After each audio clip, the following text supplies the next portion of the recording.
Afinal de contas, qual é a procedência dos ataques contra a obra de Deus? E como devemos enfrentar os ataques lançados pelo diabo?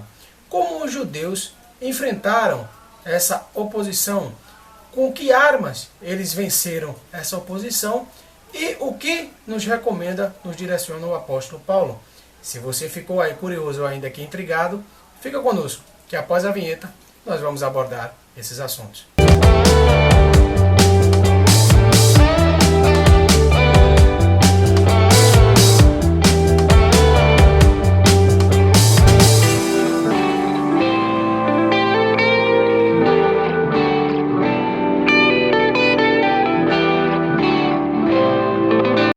Eu desejo cumprimentá-lo com a paz do Senhor Jesus, agradecer a Deus por essa rica oportunidade de estarmos aqui no canal do Plena Gestão em mais um estudo bíblico, aqui se tratando agora da 9ª aula dessa lição da Escola Bíblica Dominical, que tem por título Como Vencer as Oposições à Obra de Deus.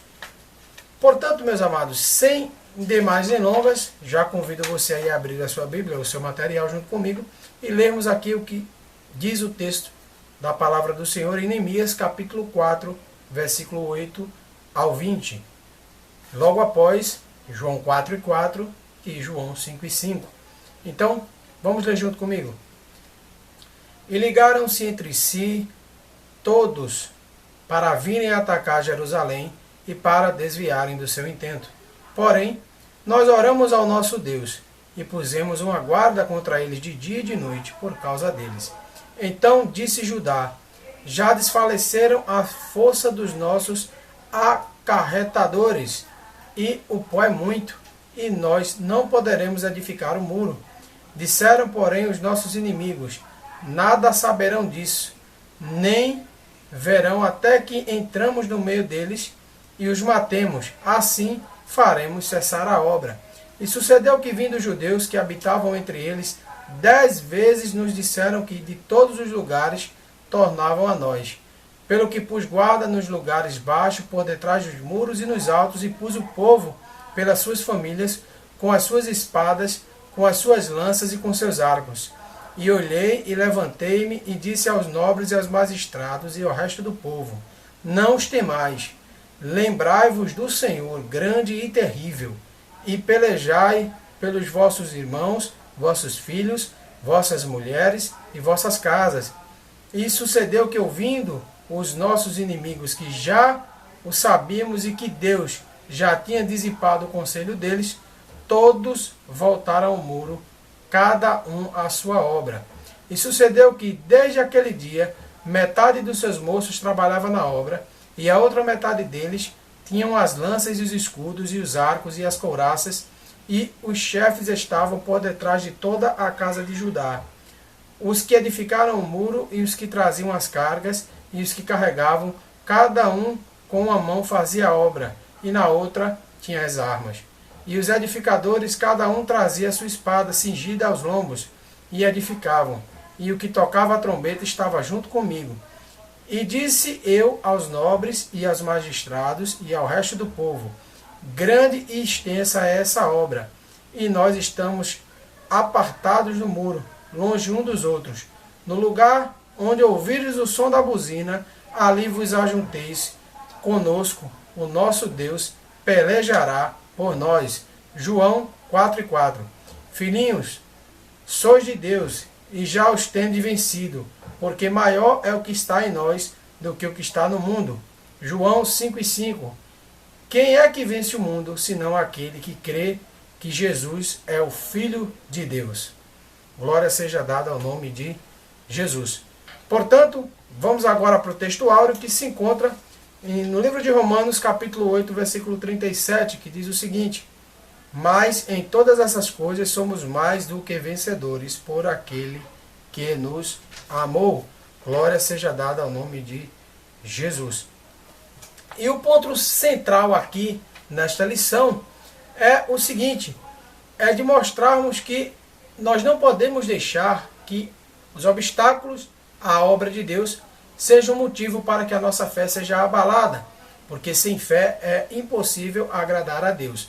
E na verdade prática, nós aprendemos aqui que quando confiamos em Deus e voltamos a nossa confiança nele, nós vemos que nenhum problema é tão grande quanto o nosso Deus. Então o nosso Deus ele é bem maior do que qualquer obstáculo que se possa apresentar. Temos alguns objetivos aqui nessa lição. Temos objetivos aqui de ressaltar o que a Bíblia afirma sobre esses ataques espirituais. O que eram esses ataques espirituais? Como é que eles operavam? Temos aqui identificar também os meios que o inimigo usa para neutralizar a atividade dos crentes. E destacar aqui qual foi as armas que Neemias utilizou para vencer as oposições à obra do Senhor. Então, vamos agora passar agora para a nossa análise desse tema. No primeiro tópico dessa lição, nós temos aqui um título, que é qual é a procedência desses ataques, de onde eles provêm. E nós vemos aqui que eles se originam nos principados, potestades, príncipe das trevas, hostes espirituais da maldade, segundo Éfeso capítulo 6, versículo 12. Então, já aqui nos situando que não é contra uma pessoa, não é contra um inimigo visível. Nossos inimigos, eles são invisíveis. E é por isso que a nossa orientação para que possamos enfrentar esses inimigos é usar também as armas espirituais, ou seja, usar toda a armadura de Deus e resistir ao mal, né? Fazer tudo o possível e tendo feito tudo para nós resistir, ficar firmes, segundo a instrução que nós temos aqui no livro de Tiago, capítulo 4, versículo 7.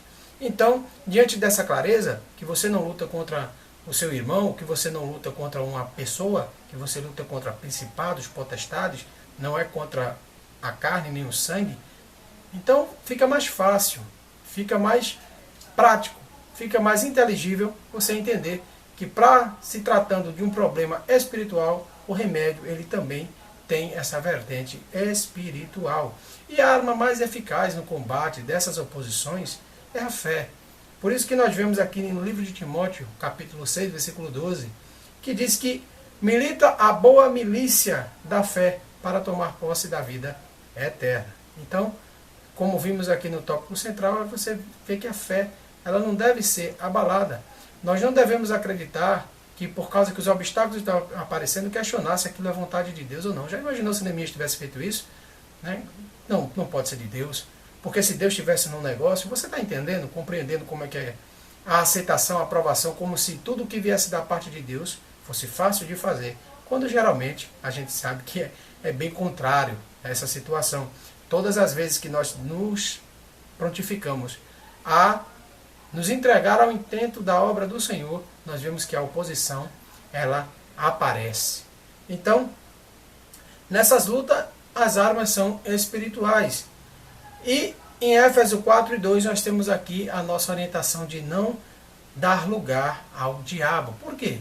Porque, meu irmão, muitas das vezes, se nós quisermos materializar e tornar carnal essa batalha, nós vamos terminar a dar lugar ao adversário. E a coisa não vai andar conforme a vontade de Deus. Será mais prejudicial do que benéfico. Nos entregarmos à inclinação da carne como se nós tivéssemos a Deus. Deus, eu tenho condição de resolver desse jeito aqui. Mas você viu comigo no início que a origem deste mal, a origem dessa oposição aqui é espiritual, é maligna. Então, ressaltando aqui também que a obra é de Deus. Nós estamos falando da oposição aqui à obra do Senhor. A pregação do Evangelho, a nossa dedicação com alguma obra de cunho evangelístico, de caráter de salvar almas para o reino dos céus. Então veja que não é um intento particular, não é um projeto pessoal meu. E achei até engraçado aqui ver nos comentários que realmente nós não somos instruídos, quando estamos fazendo a obra de Deus, de recuar, mas de perseverar, de resistir, de usar a nossa fé para que a gente consiga realizar. Só que isso é se tratando das obras de Deus. Cá entre nós, lembra de José? Qual era a obra de Deus que José estava fazendo lá na casa de Potifar? Ele não estava fazendo a obra de Deus, ele estava dando um testemunho dele. Então, como ele viu que ele não ia conseguir questionar, não seria a melhor maneira enfrentar, porque você sabe também que a Bíblia tem um versículo que diz que resistir o diabo e ele fugirá de vós. Quando o diabo não quer fugir, irmão, a gente foge do diabo. A gente não dá a chance. Nós não devemos temer o mal. Nós devemos sim confiar em Deus. mas nunca subestimando a influência maligna que opera na humanidade. Essa aqui é uma primeira observação. Já no segundo tópico dessa lição, meu irmão, que diz que o inimigo procura atingir a nossa fé, porque ele sabe que é impossível agradar a Deus sem a nossa fé. Então, quais são as armas que ele utiliza para fazer isso? Ele utiliza o desprezo. Lá em Neemias 4:2, nós vemos que ele diz que são pobrezinhos os judeus, nós somos pequenos. E realmente, de fato, nós não somos grandes, nem somos preparados, nem somos os mais fortes, né? Nos trazendo aqui para uma analogia nos dias de hoje. Mas nos capacita e nos fortalece aquele que nos chama para a boa obra. Depois tem o escárnio, né? Tem a questão do desânimo, tentar desanimar. Nem Jesus escapou do escárnio, como vemos lá em Mateus, capítulo 10, versículo 25. Não bastasse o desprezo, né, quando atacam diretamente a gente, ainda tem a questão do escárnio. Depois do escárnio, ainda tem uma estratégia interessante, que é nos mostrar que a tarefa é muito grande para a gente. E como eles tentam fazer isso, meu irmão? Vou dar um exemplo aqui. Tem exemplos aqui na lição de que as pedras queimadas, para nada elas prestam mais. Então, quando eles dizem, eles vão revivificar essas pedras, é porque pedras já vulcanizadas, as pedras já queimadas, não serviriam mais para coisa nenhuma. E há um exemplo aqui também de Moisés, que logo de início, quando entendeu a grandiosidade do projeto de Deus, que ele estaria aqui incumbido de iniciar, ele disse que não iria, ele se recusou. Mas depois que Deus disse que seria com ele e iria com ele, aí sim, ele aceitou este propósito. Depois vem a outra ferramenta que o inimigo usa para abalar a nossa fé, que é os boatos e as mentiras. Espalharam aqui os samaritanos ao rei de que Neemias iria ter esse intento de fazer essa obra grandiosa do muro para se retornar rei. Iria dividir o império. Então nenhum rei iria aceitar que alguma pessoa se instituísse a si próprio como rei. Mas era uma mentira, Neemias não tinha esse intento. Você vê que Jesus também foi vítima, não é, de boatos, de mentiras, foi até chamado de Beelzebul. Né? Diz que Jesus expulsava os demônios pelo poder e autoridade dos demônios. Veja que coisa, né? E o que é que Jesus nos alerta, nos adverte, quando nós sofremos esse tipo de investida maligna? Que nós não nos deixamos atentar, não demos ouvidos a esses boatos, essas mentiras, e sim nós devemos nos alegrar. Parece uma coisa simples, parece uma coisa fácil, mas venhamos de convir. A gente sabe que não é fácil, mas para isso aqui nós precisamos nos fortificar a nossa fé através da nossa comunhão com Deus em oração, para que nós consigamos esse tão glorioso intento. Essa instrução você pode ir aí acompanhar comigo lá no livro de Mateus, capítulo 5, versículo 11 e 12. Então, depois disso tudo, irmão, ainda existe outra aqui ferramenta preparada pelo adversário, que é a astúcia. Os samaritanos aqui, eles planejaram fazer ciladas contra Neemias. Vários convites foram lançados para que Neemias congregasse, se alegrasse com ele, participasse de celebrações com ele. E Neemias, por todas as vezes que foi convidado, Neemias recusou com a seguinte e gloriosa afirmativa, onde Neemias, vou pegar minha colinha aqui, onde Neemias afirma que está fazendo uma grande obra. Veja que Neemias aqui, ele não está mentindo, ele não está amenizando, ele não está ludibriando ninguém. Realmente, Neemias está fazendo uma grande obra, conforme lá no capítulo 6, versículo 3. Essa é a resposta registrada lá no livro de Neemias. Então, essa foi a resposta que Neemias dava aos convites dos samaritanos. E como eles viram que nada funcionava, então eles escancaradamente propuseram-se a fazer ameaças de guerra para deixar o povo com medo, aterrorizado e em estado de pânico. Qual foi a solução que Neemias encontrou diante disso tudo? A solução que Neemias encontrou foi orar e guardar. Orar e fazer o que era possível ele fazer. Então ele não partiu para atacar, ele não partiu para agredir, ele simplesmente determinou que a resposta viria na oração, creio eu, que ele foi pedir a orientação de Deus, continuou, foi reforçado pelo Senhor e convicto que estava fazendo a vontade de Deus, Neemias passa agora a defender a obra do Senhor. Não aqui no intento de atacar ninguém para destruir nada, mas assim proteger o bom andamento aqui do trabalho do Senhor. Neemias sempre muito prudente, Neemias sempre muito correto. Neemias se recusou, tinha uma integridade ímpar, né? E era o que muito testificava também aos mais pobres que vieram junto com ele, de que ele tinha uma posição, mas ele não abusava do povo, né? Conforme nós acompanhamos aqui nas leituras diárias da lição 7, se você bem recorda comigo, Neemias, ele até recusou os juros, né, dos empréstimos que fazia aos seus irmãos mais pobres. Ele abdicou dessa vantagem, abdicou desse lucro sobre o dinheiro. Então veja que Neemias era extremamente humilde, era um líder que estava sempre atento às necessidades de todos para que o bom andamento da obra fosse assim realizado. Então um exemplo de liderança com toda certeza.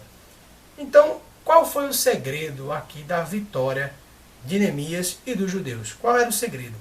Primeiro é essa certeza, essa convicção, é o que o inimigo tenta abalar, que nós estamos fazendo o que está na vontade de Deus. Sem essa certeza, possivelmente Neemias não teria concluído aquela reconstrução dos muros. Então veja que eles vencem por oração. Eles vão orar, que a primeira ação de Neemias é orar, e depois ele faz a parte dele. Ele arma todos os trabalhadores, os que vão buscar entulhos, os que estão trabalhando no muro. Veja que existem turnos aqui de vigília. Todos estão chamados, estão trabalhando, estão prontamente fazendo, envolvidos ativamente na obra do Senhor. É a capacidade que Neemias faz isso, e com a incansável, né, incentivo, a observância, o acompanhamento. É realmente um líder admirável, Neemias. E Neemias, depois de tudo isso, consegue, segundo a vontade do Senhor, terminar aqui a construção dos muros. E aqui nós podemos tirar o seguinte, que nós devemos orar. E devemos orar até quando? Jesus disse que devemos orar sem cessar, lá em Lucas 18, capítulo 1. E Paulo, quando escreve aos Colossenses, diz que nós devemos perseverar em oração. Aí aqui agora eu tenho que fazer esse esclarecimento. O que é perseverar em oração? Perseverar em oração é ter disciplina, né? É ser disciplinado a orar, a conversar com o Senhor. Nós temos exemplo aqui de uma pessoa que não tinha disciplina nas coisas espirituais, por sua ocupação no mundo secular. A Maria, citada lá no livro de Lucas, capítulo 10, versículo 35, muito ocupada, muito atarefada, com a mente cheia de ocupações materiais, sempre para realizar alguma atividade dentro da sua casa, ela não achava tempo para fazer as suas atividades espirituais, não arranjava tempo para orar, para buscar o Senhor. Então, nós devemos persistir em oração, ainda que pareça difícil ou pesada essa tarefa. Nós temos aqui alguns períodos de tempo que demorou, né? Quando nós falamos aqui no texto bíblico, é maravilhoso, né? A gente ora, Deus manda a resposta, mas é assim, rapidinho, assim, né? Via Sedex mesmo essa resposta. E nós vemos aqui que às vezes a resposta ela varia, assim também como varia a quantidade de vezes que homens de Deus oram pelo mesmo motivo, para que eles possam ter a resposta. Nós vemos aqui que Daniel orou e demorou 21 dias para ele ter a resposta. Jesus orou 3 vezes pelo mesmo motivo, e lá no livro de Mateus, capítulo 26, 44, nós vemos a resposta às orações de Cristo. Nós vemos também que Paulo, ele orou 3 vezes pelo mesmo motivo, e foi atendido lá no 2 Colossenses, capítulo 12, versículo 8 e 9. Elias também orou 7 vezes pelo mesmo motivo, e só teve esse motivo aí respondido na 1 de Reis, capítulo 18, versículo 43. E os discípulos oraram até o fogo descer. Então, meus amados, aqui eu já encerro a nossa pequena abordagem panorâmica da leitura da escola dominical de hoje. E fazendo aqui uma pequena conclusão acerca desse assunto, nós vemos que as dificuldades, elas são certas quando nós nos propusemos no nosso coração, né, depois que nós vencemos essa guerra que existe dentro de nós, da carne contra o Espírito, onde depois de convictos que estamos fazendo a vontade do Senhor, aí nós temos mais um obstáculo aqui, como Neemias. Neemias tinha muitos obstáculos com os povos externos, como se isso não bastasse os samaritanos, que estavam tentando fazer de tudo para que a obra parasse, tentando se infiltrar, ameaçando, usando todas as ferramentas. Eles eram apenas instrumentos do diabo, né? Os inimigos aqui, ficou claro para você, que os inimigos aqui não são pessoas.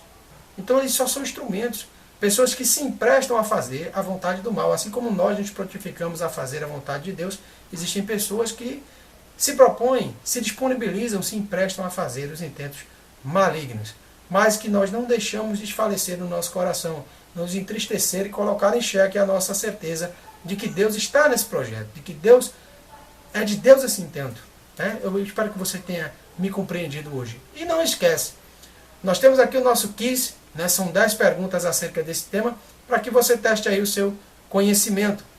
E se você não é inscrito no canal, aproveita, se inscreva no canal, ativa o sininho e acompanha também a gente aqui no Leitura Diária. Vai ser uma enorme satisfação para a gente ter você aqui, perto aqui desse canal. Então, por hoje, nós estamos encerrando. Eu desejo que Deus continue abençoando a sua família, que esteja com a mão estendida sobre a sua vida e os seus familiares. Uma ótima semana e eu te aguardo na próxima aula da Escola Dominical. Um grande abraço e fica na paz de Jesus. Amém.